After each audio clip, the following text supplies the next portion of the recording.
Welcome back to the Organized Chaos devlog. In today's episode, we're talking about the travel system, which I'm rather excited to do.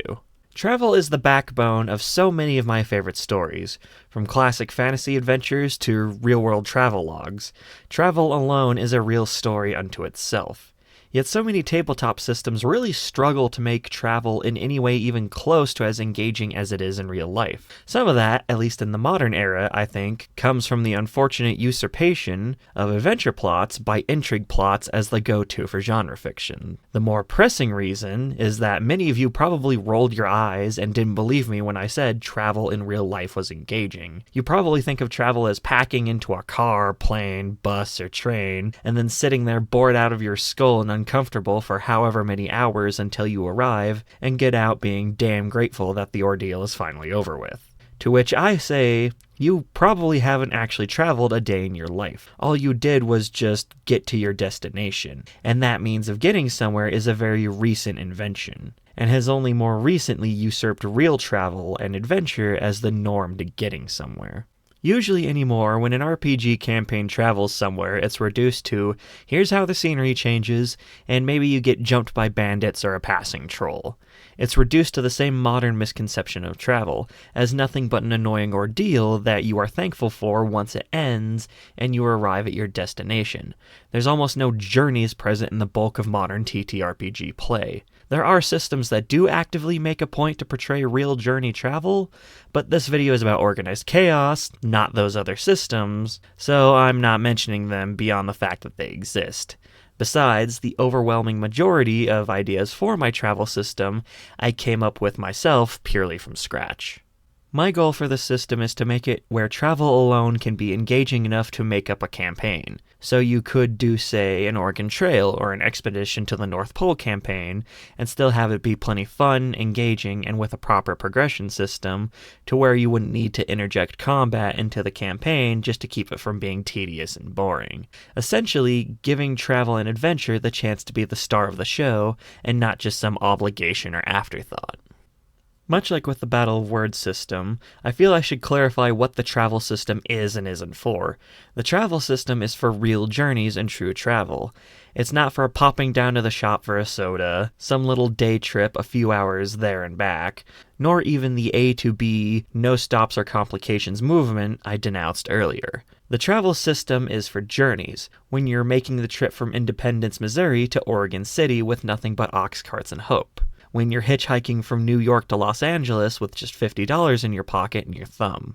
When you have to deliver a message to the Galactic Federation capital on Earth from Alpha Centauri with some space pirates hot on your heels. When you're touring the countryside in your van looking for adventure.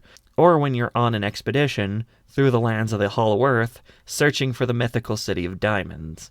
It is for real travel, be it on foot, by vehicle, or any way that isn't either teleporting or being perfectly safe and isolated in an infallible iron box. At the start of travel, a few things have to be decided upon by the party. Where they're going, what route they're taking, and who is going to be assigned as the guide. Where they're going is pretty self-explanatory. It's your desired end goal, your destination. When you reach it, your journey is over. Your route is more of a general guideline. We're going to follow the Missouri River until we hit the Rockies, then break through the desert until we hit the Snake River, before following that to the Willamette Valley. It's a guideline for both the GO, for what weather diamonds and encounter tables they'll need to use, as well as the players, telling them what environments they'll have to prepare for, who should be made the guide, and so on. Finally, there's deciding upon a guide. The guide is essentially the player, or even an NPC, who rolls their skills against the current weather and terrain to decide stamina usage. Essentially, the guide acts as the primary bridge between the party as a whole and the environment while they're traveling. They're the one who rolls for the party as a whole. Keep in mind, however, that it doesn't have to be the same person for the entire duration of the journey. You can switch the guide out whenever you want, typically depending upon things like environment, fatigue, injury, etc.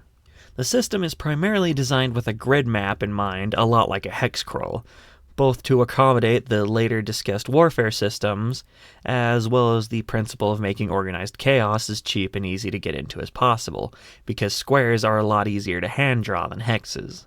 though I do suspect with a little modification it could be easily used in a point crawl system if your campaign has no war and true movement mechanics to it. Each grid represents a specific distance that scales depending on the scale of your map. Each square could be 1 mile by 1 mile squared, or it could be 100 miles, or more and anything in between. I should note a couple of things here. One is that a mile and a kilometer are close enough, we're just going to fudge the numbers and call it the same distance, because we don't care about accuracy here so much as general accessibility and ease of play. Two is that as a general guideline, at the bare minimum, the size of each grid should be at least a day's travel, meaning that the party should ideally traverse at least 1 square a day.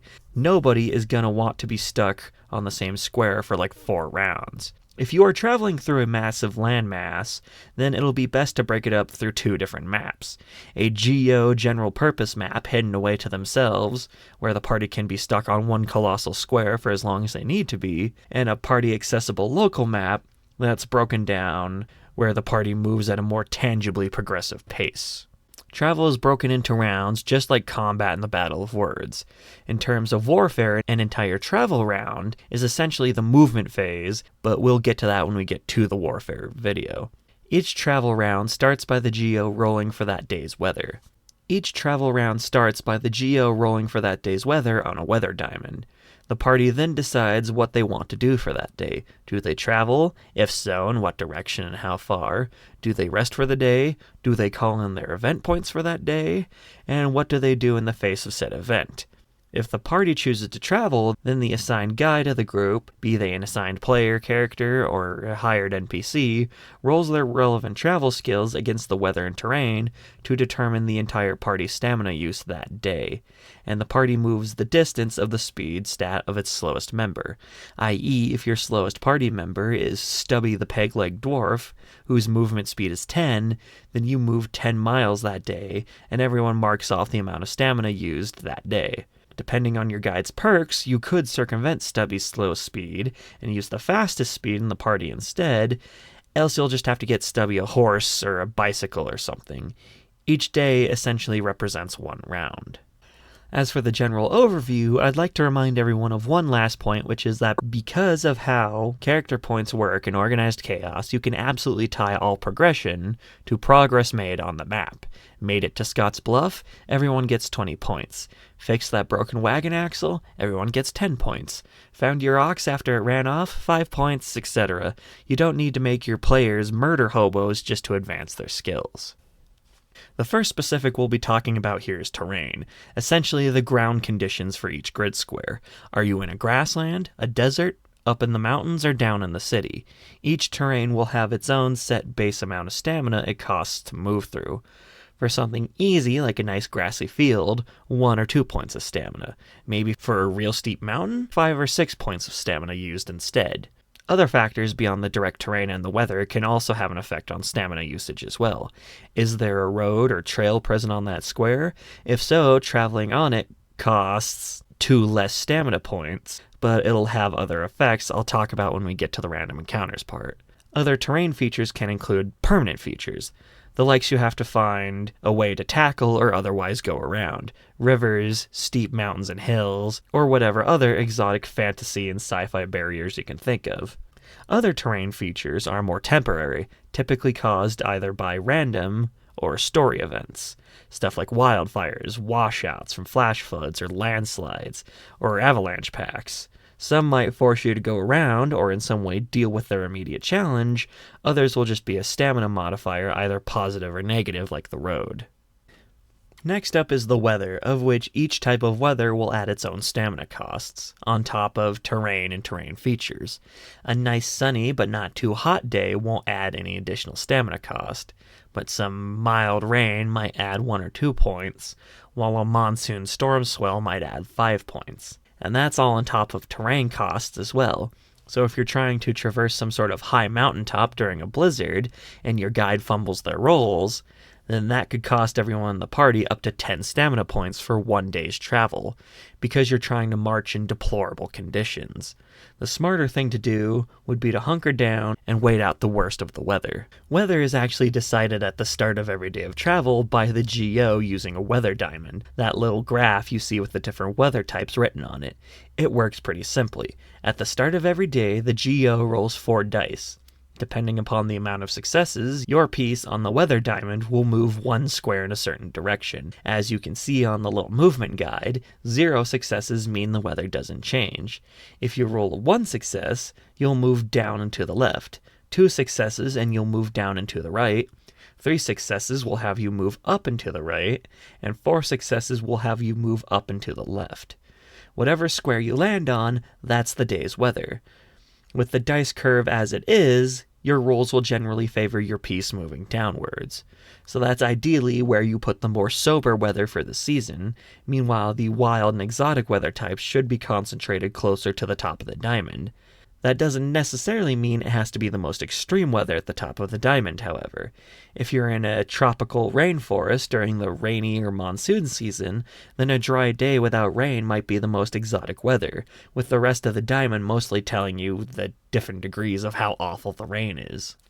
2 other things to note about the weather system is that 1, if you roll a direction you can't progress in, which is when you're at the edge of the diamond and you keep rolling to move into the edge, then the weather will stay the same as the square you're on up to 2 rolls before your piece will jump to the opposite end of the diamond, essentially representing the more rare and dramatic shifts of weather you see occasionally. The second thing to know is that weather can have an effect on terrain. If it's been raining pretty heavy for a few days, or the winter snows have begun melting, and you're in, say, a large area of grassland, then you're going to have to deal with some thick mud, which will add to your stamina cost, among other things. Of course, a big rainstorm can also be a blessing if your path is blocked by a raging wildfire as well. So then, in general, stamina costs for a day's travel are a combination of the terrain, of the tile your party currently occupies, as well as that day's weather, and whatever other terrain modifiers are present, like roads or muds. So if your guide has a scouting skill of 100, and can therefore roll 5 dice for his daily travel check, if you're traveling through a nice prairie with a good road on a clear day, the road cancels out the stamina cost of the prairie travel, so if your guide rolls 3 successes, then not only is no stamina used, but your party travels an extra 3 miles or more that day depending on perks. Later, say you're traveling along a roadless mountaintop and a minor snow falls. Then, those 2 combined are going to make a cost of 7 stamina. Even if your guide rolls 5 successes, the party will still have to mark off 2 stamina apiece on all their character sheet. Then you have to balance how much stamina your party uses as to not leave yourselves totally vulnerable in case of combat, or to not exhaust yourselves completely while traveling. I like this system because in practice it basically does the same thing as calculating speeds, but with half the math. Because difficult terrain will just mean you have to rest more, therefore slowing your party or warband down. Now that we have the basics of weather and terrain effects sorted, we can move on to how Organized Chaos handles random events and encounters. Because too often in TTRPG travel are events solely limited to being harassed by whatever local bandits, monsters, and wildlife are present, when that makes up so little of the dangers of travel historically.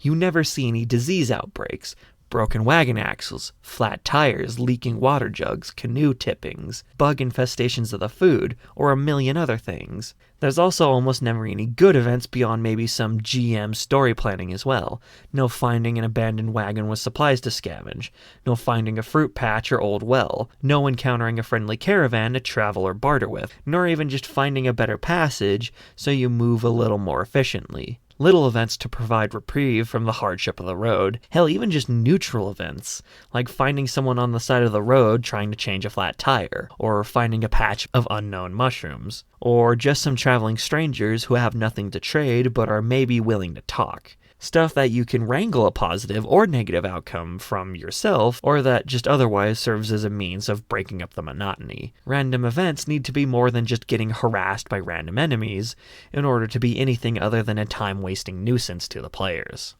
So that's why I've devised a custom random events system for use in my travel system. It works thusly.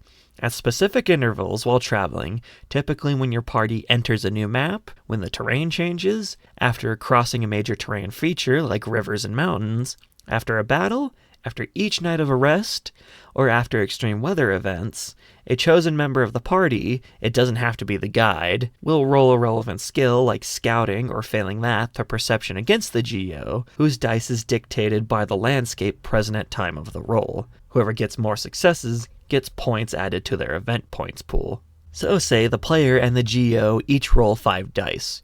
If the player gets 5 successes, while the GO gets 3 successes, then the party adds 2 good event points to their pool. If the GO rolled 4 successes, and the player only rolled 1 success, then the GO adds 3 bad event points to their pool. For neutral events, I'm kinda tied between making it where neutral points are gained either only when the player or GO tie in an event check, or for every roll that cancels each other out, i.e., when a player rolls 5 successes and the GO rolls 3 successes, it's those 3 successes the GO rolled that made the players only receive 2 good event points that will give the GO 3 points to add to the neutral events pool. Just ties alone, I feel, would make neutral events too rare, but on every single cancelled out die, seems like they'd make them too common. The compromise could be to make the events themselves cheaper to call in if I use the tie system, or to make the events more expensive if I go with the canceling dice rolls system. Of course, I could just roll with it too, justifying that neutral events could just be more or less common than good or bad events. Regardless, once your party gains enough good event points, or the GO gains enough bad or neutral event points, at any point in your travels you are free to use them and call in a good, bad, or neutral event whenever you feel. Encounters are decided by 2 things. The first is the amount of points you wish to use. A minor event will cost, let's say, 5 points, and will be along the lines of finding a berry patch where you could gather a day or two's worth of rations from it. While on the flip side, a bad minor event could be finding some of your food having gone moldy all of a sudden.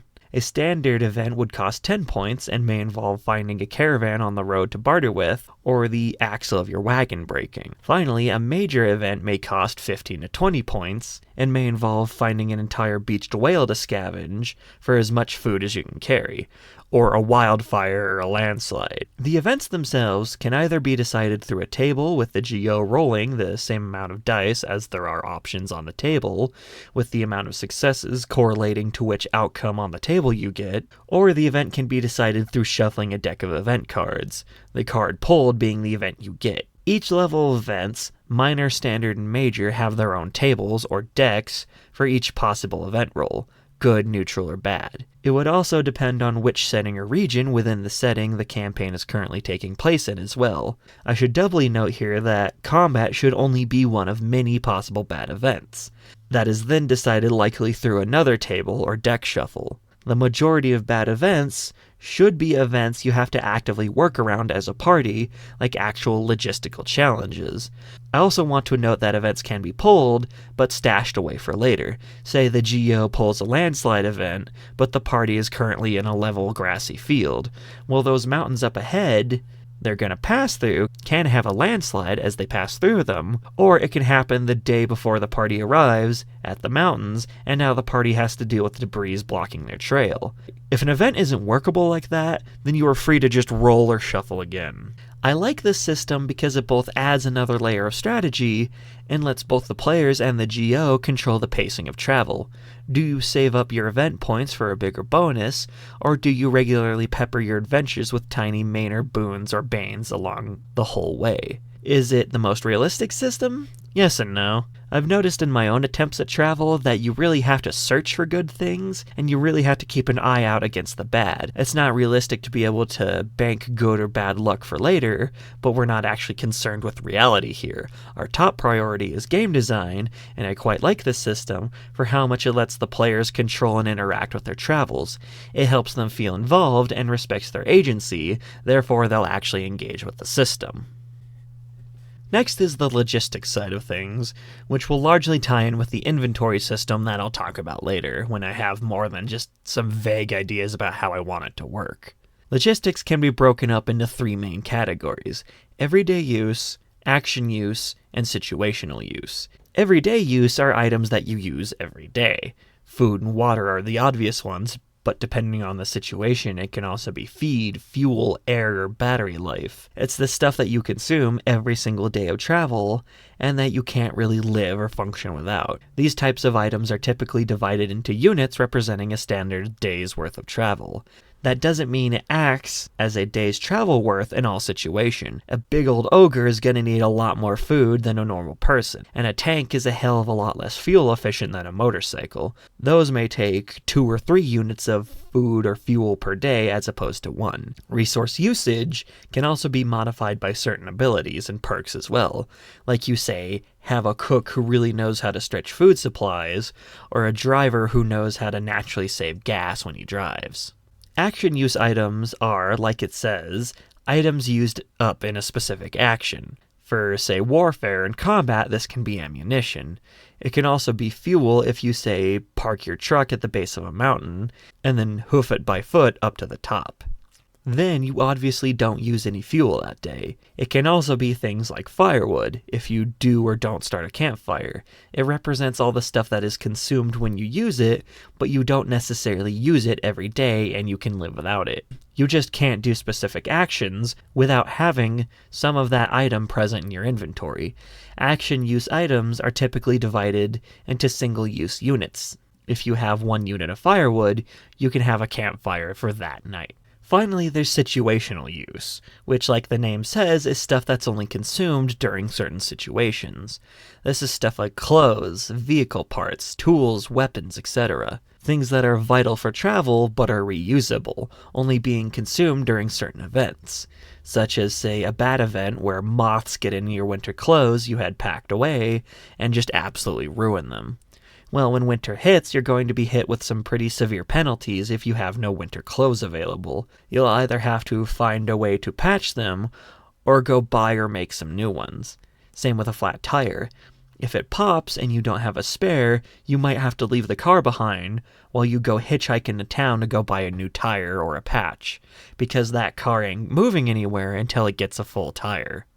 As for more wartime logistics systems, I'll leave that for the warfare system video itself. Of course, not every journey is a leisurely stroll either. Oftentimes, the player may find themselves racing against other parties to reach a specific destination first. In those situations, rounds will work a lot like they do in combat and warfare, where turn order will be decided by the guide's reflexes. If there's a tie, then it's the usual rolling of the reflexes attribute until somebody wins. Beyond that, what will determine who wins a race will largely be party speed, stamina usage, and rest periods, certain skills like force marches, and good old-fashioned strategy. And that's the travel system. It might seem kind of simple on the surface, but in practice I feel like it embodies the concept of simple plus simple makes complex, where because of how all these systems interact with both each other in the travel system, as well as the combat and warfare systems, it will create loads of room for strategy, customization, and general fun gameplay. This is also the last of the 3 main pillars of organized chaos to cover. You could maybe also count the warfare system as well, but I generally consider that as part of the combat and travel systems as opposed to solely its own pillar. Don't get me wrong, it'll have plenty of its own systems, but the bulk of it just comes from either combat or travel and is just modified to fit both skirmishes and large-scale warfare. After the travel showcase, the organized chaos devlogs will most likely just focus on smaller systems, stuff like the inventory system, the near-death system, and of course the warfare system among others. The next video will be more world-building fundamentals, specifically in how I write alternate history. And after that will be the travel system showcase. Until then, let me know what you think of all this in the comments down below.